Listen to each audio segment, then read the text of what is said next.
back to Sledgehammer Horror, guys. I am Ken Sledge. And I'm Ashley Sledge. And let's talk horror. Today we are going to be talking about Jordan Peele's masterpiece, Get Out.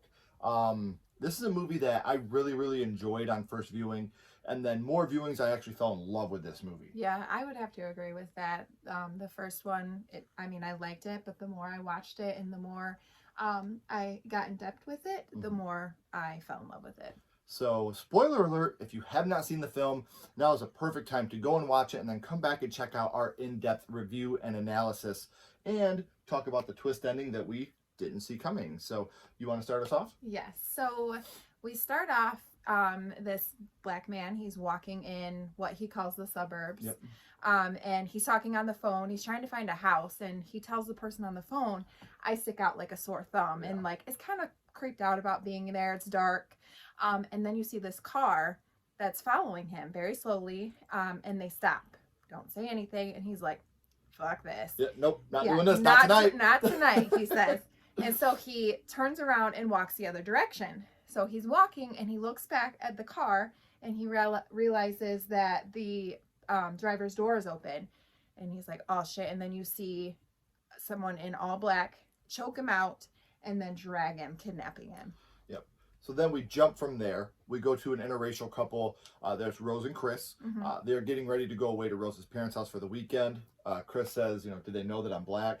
She's like, hey, my black boyfriend's coming over. It never came up in conversation. Right. And what I love about this scene is you have the white woman in this point being like, I don't have to tell them that you're black. It doesn't matter to us. Well, at least we think it doesn't. Well, so we'll get to that. Yeah. So Rose is trying to convince Chris that her parents aren't racist, and then she's like, well, my dad would have voted for Obama a third time if he could have. She's like, and if you don't believe me, trust me, he's going to bring that up to you. So be ready for that one. So he's just like, you know what? Suck it up and go ahead. We're going to start going now. Yeah, well, and also he asks her, like, have you ever brought a black man home with me? Right, and she's like, I've never had a black, you're my first. Like, you're my first. Good call. This is all new, yeah. So they're headed to her parents' house. They're all packed up, headed out. And this is when Chris calls his very funny friend Rod on the phone. T.S. motherfucking A. Yes.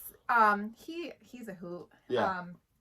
Rod is watching his dog for the weekend while they're away.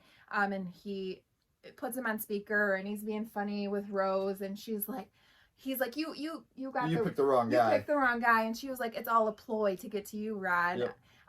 My heart's for you. And so Chris hangs up on him. Being a little jelly. Yeah, and they are like play fighting about it. And then all of a sudden this deer runs out in front of them and hits the window. And it makes me jump. So they call the cops because they hit the deer. And the cops looking at their busted out headlight. And he asks Chris for his ID. And Rose is like, why? He wasn't driving. No, like he's not going to give you his ID. And the cops kind of pushing it a little bit. And Chris is going to do it just to oblige him. Just to oblige, just because, this is something with. that obviously he's used to, unfortunately. And Rose is like, no. And so the cop is like, all right, you guys be safe. And they head back to the parents' house. So they get to Rose's parents' house and they greet him at the door. Dad is Dean, Mom Missy. Yep. While they're walking inside, there's a black man in the driveway watching them. Dean takes Chris on a tour, and this black guy in the driveway is big guy. Mm-hmm. So he, already Chris is like, what the hell is this? What's going on here? Dean takes him on a tour of the house. They go in Missy's office. Missy is a therapist and Dean is a brain surgeon. They walk into the kitchen and we meet Georgina. It's the black maid. Mm-hmm. And outside Walter is the gardener. Yeah. And we finally figure out who he was at the beginning. Dean says, I know how this might look. They came to help with my sick parents. When my parents died, we couldn't bear to let them go. Mm-hmm. And he says, he's like, I know how this looks. A white guy with black servants. He's like, but it's not what it seems. When my parents died, we just couldn't let them go. They became part of the family. So at this point, Chris just kind of smiles and then just brushes it off. Yeah. Whatever. So they all go back. All four of them are sitting together, drinking tea. And questioning Chris about his background and everything, and asking about his parents, and that he says that his dad really wasn't in the picture, and this is when we learn that his mom was killed by a hit and run, but he doesn't really want to talk about that. He was 7 and his mom was killed in a hit and run. And something that I love is at the beginning of the movie when they do hit that deer, like you could see that he's affected. Like he wants to find the deer and make sure it's dead. Like that's a big deal for him. And we don't really understand that yet, but it's starting to piece it together at this point. Right. So this is when Regina, the maid, she is pouring more tea into Chris's cup and is like completely dazed. And it spills all over because she overflows it. And Missy, the mom, gets a little snippy with her and is like, why don't you just go lay down? Right. Well, then this is where Rose's brother, Jeremy, he comes to the house. They're all sitting around the dinner table. Mm-hmm. They're all laughing and joking and having a good time. And Jeremy's telling stories about when Rose was a kid and like she bit off this guy's tongue. They had some party, and she didn't know what he was doing. Right. And Chris is looking around. He notices Regina is just staring off blankly into the distance again. This is where Jeremy, the brother, he's kind of weird. He's like, with your physical build and your body, you could do anything you wanted. Are you into MMA? And then he's like, jiu-jitsu is all about the mind. It's not about the strength. And he gets up to go and try to wrestle Chris at this point. But before he can actually start wrestling him, Missy jumps in, like, hey, come on. This is a little too much. Place. Yeah. And then Chris, he can't sleep that night, so he sneaks out to smoke a cigarette. That's another big part of this is Missy wants to hypnotize him so he can quit smoking. And he's like, no, I'm good. I don't want nobody in my head. But when he's out there, the meme of the movie, you got Walter running full speed at him, and then he quickly turns once he gets to Chris, kind of freaking him out a little bit. What the hell? Yeah. And then Chris is walking around as he's smoking. He looks in the window, and he sees Regina just staring at herself again, just like admiring and fixing her hair. Yeah. So then he goes back in. As he's walking in, Missy turns the light on. She talks about how dangerous smoking is and how disgusting of a habit it is. She starts stirring her teacup, and she asks Chris, where were you when your mom died? He really doesn't want to talk about it, doesn't want to think about it. She starts talking about how he can hear the rain, how he was watching TV and he didn't do anything.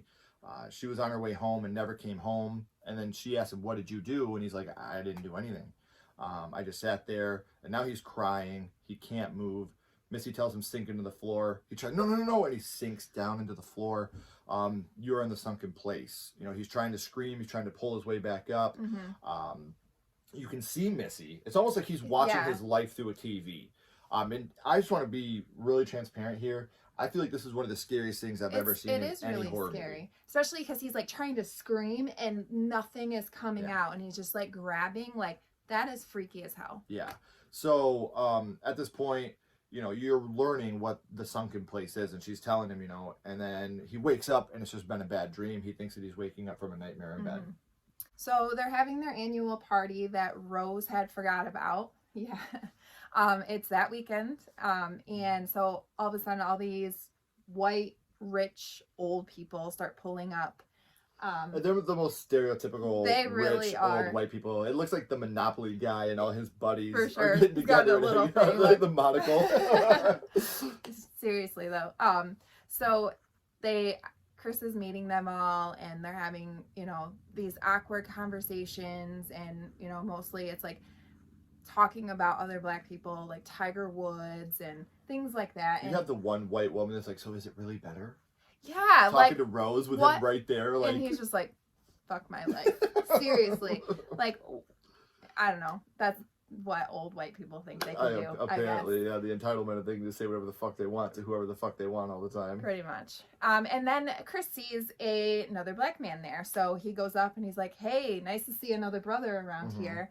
And the guy turns around, and this is when you realize that this was the man that was kidnapped from the beginning, and he is dressed completely different. He talks completely different, and he's with this old woman, like 30 years older than him. So old white woman. Yeah, and he's really odd, and Chris is just like, what the hell? Yeah, because like even Chris, like he goes to Knuckles, and the guy shakes his hand, and Chris is like, what the fuck is going on here? What's going and even when the guy, he's like, Chris was just telling me how my being here has made him more comfortable, and it's just like, it's very odd. It is. Very odd. So Chris goes to talk to Jim Hudson, a blind art dealer, and he tells Chris, I like your work. Yeah. And that's when Chris is like, wait a minute, Jim Hudson? Like the Jim Hudson? They have a conversation about how Jim went blind, and Chris feels sorry for him. Chris walks into the house and everyone is talking amongst themselves. Chris walks upstairs and everybody just stops. Which is really weird. And And like, watches him walk up. It's odd. He gets to the room, he sees his phone's been unplugged and it's dead again. So this is the second time that it's been unplugged and it's completely dead now. Yeah.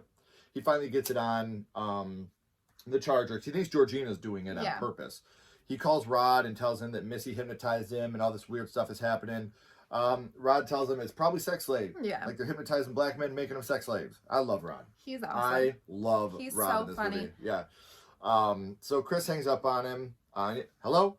This motherfucker hung up on me. He hangs up on him a lot. Every time. Like, so Chris hangs up on him. Regina comes in and apologizes for unplugging the phone. He says, I didn't mean to snitch on you. And she's just like, snitch? Yeah. Snitch? Oh, tattletale. Like, even her, she's acting super awkward and super weird at this point.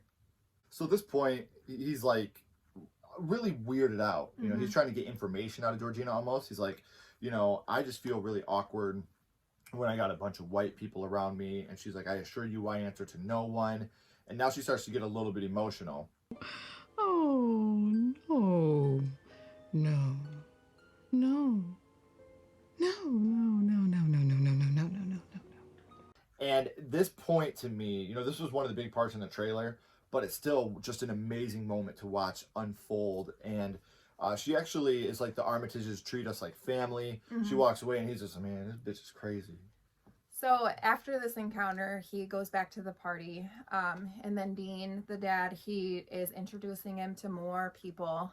And then this Asian man asks Chris, do you think that being an African-American male, you have more of an advantage or a disadvantage in today's time? And he's like, I don't know, man. I'll let the other black man that he had seen at the party answer this. And that man was just like, I don't get out much, like couldn't really answer the question, he kind of totally circled it. Deflecting. Yeah, completely deflecting at this moment. So Chris takes his phone out and takes a picture of him. Trying to sneak a picture of this younger black guy. But he has his flash on, and all of a sudden, his face, he looks scared. Get out. Sorry, man. Okay. Get out! Yo! Yeah! Yo, shoot, man. Get out! So at this point, the dad starts explaining that he was having a seizure because of Chris's flash, but Chris just isn't buying that. He knows better than that. Rose and Chris go for a walk, and he tells her that was no seizure, and she reassures him, my dad's a brain surgeon. Right. He would know. Not all seizures are the same. And he explains that when the man came at him, he knew him. And she was like, oh, you know him? He's like, no, not him. That guy. Yeah. I knew that guy right there. And he thinks that he got in his head, and he's ready to leave. Rose is upset and asks without me, and he's like, you do whatever you got to do. Like, at this point, I don't give a shit. I just got to get the fuck out of here. Like, he's just in that fight or flight type moment. He's ready to go. While this conversation is happening, you see that Dean is doing like an auction. Like, they're holding up cards and they're auctioning. This is when the camera pans down and we see Chris's picture. And at the end of the auction, the blind guy ends up winning the whole thing. So we go back to Chris and Rose. They're still talking, and this is when Chris explains to Rose what really happened the night his mom died. He sat there and just watched TV. He knew she should have been home hours ago, and he feels really bad about not even making a phone call or trying to figure out where she was, because she was hit, and it was a hit and run. Well, come to find out, she didn't die. Right. She laid there dying in the cold alone, and this is something that's weighed on Chris his whole life. Right. And that's why earlier he went to make sure that deer was dead. Yeah, so foreshadowing. Yeah. So he pretty much tells Rose, I'm not going to leave you. And she's like, let's just get out of here. This sucks. These people suck. Like, I'll make something up. We're going to go. Yeah. So they start walking back to the house, and everyone's leaving from the party, and mom and dad, brother Jeremy, and the help are all just watching Chris and Rose walk up with this odd smile on their face. I do want to interject for just 1 second. I want to say real quick that Jordan Peele did an amazing job with this film. He did. Like, the story, the direction, everything is so great. But I want to say that I think this is one of the best cast films I've ever seen in my life. Everybody from top to bottom is so amazing in this movie. There's not that one character where you're like, they're weighing it down. And I'm talking about even the minorest of minor characters. The cop at the beginning, the lady that's like ooh, is it better? Like, everybody is so perfectly cast. Yeah. The dad is one of my favorite actors. I think he's amazing. Yeah. From Billy Madison to The Cabin in the Woods to this, like, he's just an amazing actor, and you really feel like the charisma. He's such a good guy to watch, even when he's playing a shithead role like this. So I just wanted to interject real quick and say, Jordan Peele, this is one of the best casted films I've ever seen. You so did good. Good on you, mate. So they get back to Rose's room, and Rose leaves to go get her bag, and Chris sends Rod, his friend, a picture of the other black man that was at the party that he took a picture of. And this is when Rod calls him, and he's like, dude, that's Dre. Like, you know, they knew him. And he used to date, her sister used to work at the movie theater. Yes. Yes, I knew him. Like, he's like, you got to get out of there. This is sex slavery. Sex slave! Oh, shit! So his phone dies, and he tells Rose, she comes back up, and he tells her, like, we gotta go. It's time to go. Yep. This is when she leaves again, and he sees, like, the closet door is open, and he goes into it, and he finds this little box, and inside the box there's all these different pictures of Rose with black men. And in the beginning, and one black woman. Yeah, and when he's looking through it, because at the beginning, remember, she said she had never been with a black person before. And he's looking through, and then, like, the last two pictures he sees, one is with Walter, and but he has a beard, like a mustache, and a beard, like a goatee. And then the next one is her with Regina. And they're all, like, couple pictures, like... Yeah, for sure. You know. Even with Regina, like, she's got her arms, like, completely around her. That's a twist. That's very twisty. So at this point, he is like, what the hell is going on here? He's completely freaked out. She comes back. He's like, we gotta go. I need the keys. And she's like, okay. And, like, looking for the keys. Let's do it on the go. Yeah. She's looking while they're walking. Yeah, so they walk downstairs, and the whole family is in front of the door. And still, he's like, Rose, the keys. And at that point, she pulls the keys out. You know I can't give you the keys, right, babe? Didn't see it coming, did ya? So now we know Chris is in deep shit. Yeah. Like, and Rose isn't on it. Right. And this is where Jeremy, her brother, attacks him with what, a lacrosse stick? Yeah. Maybe that's the name. I don't know what it's called. Chris starts to fight back, but this is the mom starts stirring the coffee or the teacup. I'm sorry, and Chris falls down. He goes back to the sunken place. Yeah. He's falling down. He can see like he's watching the movie, and he can see them all talking over top of him. Yeah, and Rose is like, "You were one of my favorite." And you hear that, Chris? You were a favorite. Like, that's so evil. Yeah, and it really is. up. Well, now they take him down to the basement. We flash forward. It's been a couple days. Rod, T.S. motherfucking A, hasn't heard from Chris. So now he's starting to get worried. He knows something's up. He goes and does his research about Dre and sees that he's been missing for 6 months now. Chris wakes up tied to a chair. Yeah. An old TV turns on, and an old white man, Roman Armitage, he starts talking on, the coagula procedure. And what this is, Chris is terrified, obviously. Yeah.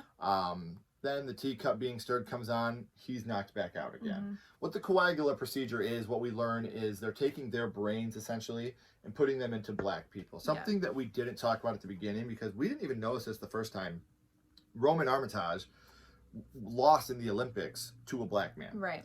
So that's when he decided we need the white people's brain inside their bodies so we can have our brains with their bodies, because that guy is the only one to ever beat me. They are a better specimen than I am. So it's just one of those things where it's like so disgusting to watch and see it play out. Rod goes to talk to a detective about Chris missing. They pretty much laugh in his face. Yeah, they don't want to hear it. Like, those white women will get you, she says. Yeah, but this is a very good moment of levity in a film that's starting to get very heavy at this point. Rod takes it into his own hands and calls Rose. Rose tells Rod Chris left 2 days ago after they got in a fight. And I love this part. He's like, I'm going to record it. He puts her on hold. You lying bitch. She is lying like a motherfucker. I know that. Ooh, that TSA shit tingles. This motherfucker's lying. I love that. And he comes back. He's like, I'm going to record you, bitch. And she's like, I know you always wanted to fuck me, Rod. Ain't no one wanted to fuck you. And he hangs up on her. He's like, oh, that bitch is genius. She's good. That bitch is genius. She got me. She's good. So we go back to Chris. He wakes up. He's still on the chair. And this is when that old TV screen comes back up. And it's the blind man that won the auction, the picture of him. And he pretty much is telling him what's going to happen. Like, I'm going to take over your body. You're going to be in there somewhere, but I'm going to be the one that's the I'm the driver. I'm You're the driver passenger. and you're the passenger. And again, this is a scary fucking thought. Yeah. You know, being in that sunken place and watching everything happening outside of your body, Right. and you can't do anything about it. Like, to me, it fills me with anxiety. Well, yeah, because that's what he tells him. Like, you'll be in the sunken place while I'm the driver of your body. Yeah. And Chris is like, why? Why us? Why black people? And he was like, I can tell you it's because you're faster, because you're stronger, because you're cooler, but I don't care about any of that. I just want your eyes. Another part right there that is just so heavy. Mhm. Like, I don't care about that. I just want your eyes. That's all I want. Like, Right. that to me is so It really heavy. is. So now the teacup comes back on, knocking Chris out. Dean is preparing for the transplantation, starts cutting into the blind man's skull, opening up the brain cavity there. Jeremy comes in to get Chris.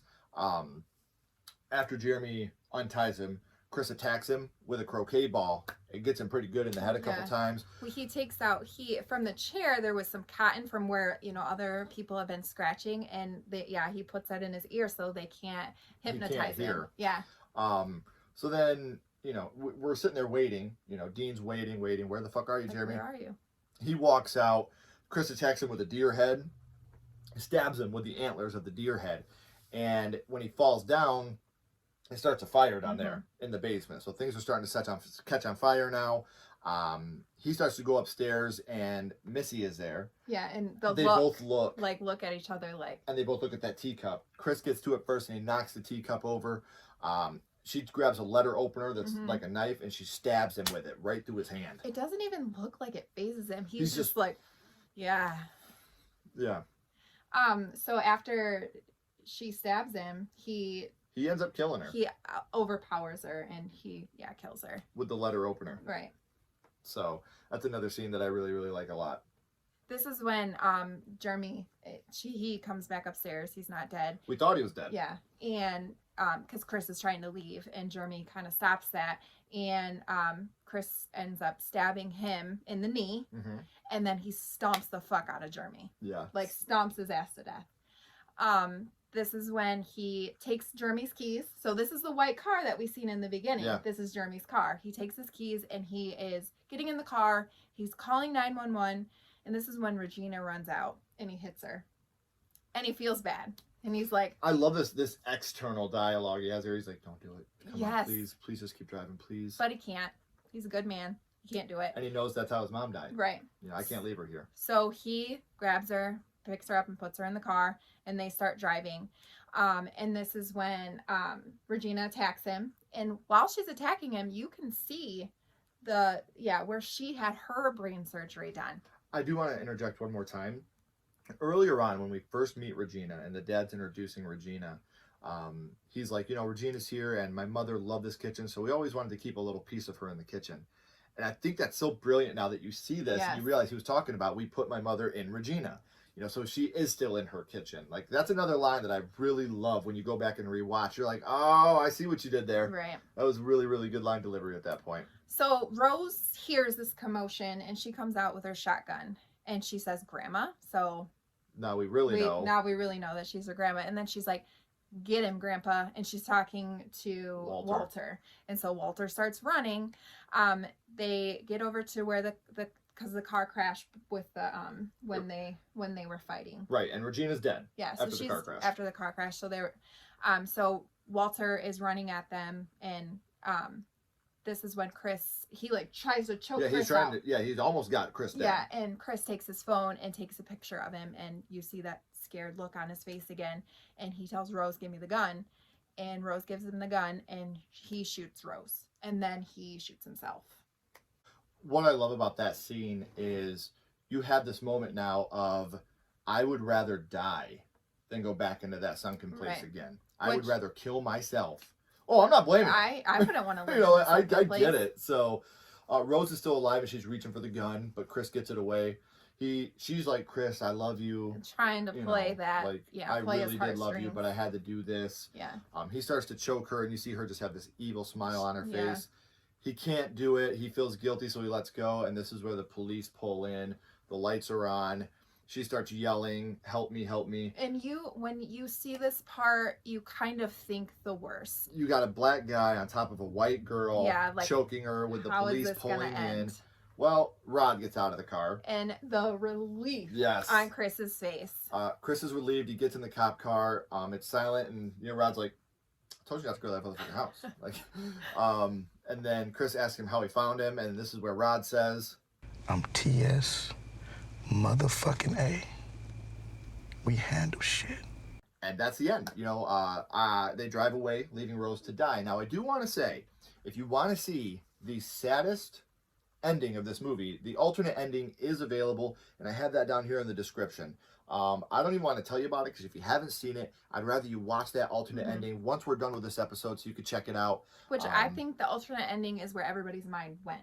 Like, Yeah. this is what's going to happen. Yeah. Yeah. So definitely check out this alternate ending that's down here in the description. So we talked about it a little bit at the beginning, but Get Out, I really want to say that the first time I watched this, I wasn't exactly like blown away, but I liked it a lot. And then the more I rewatched it, the more that I caught little things like the her in the kitchen part, or little things like that I didn't catch the first time.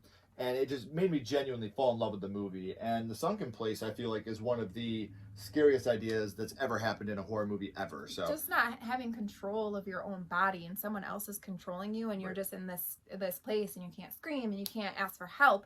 That is scary shit for sure.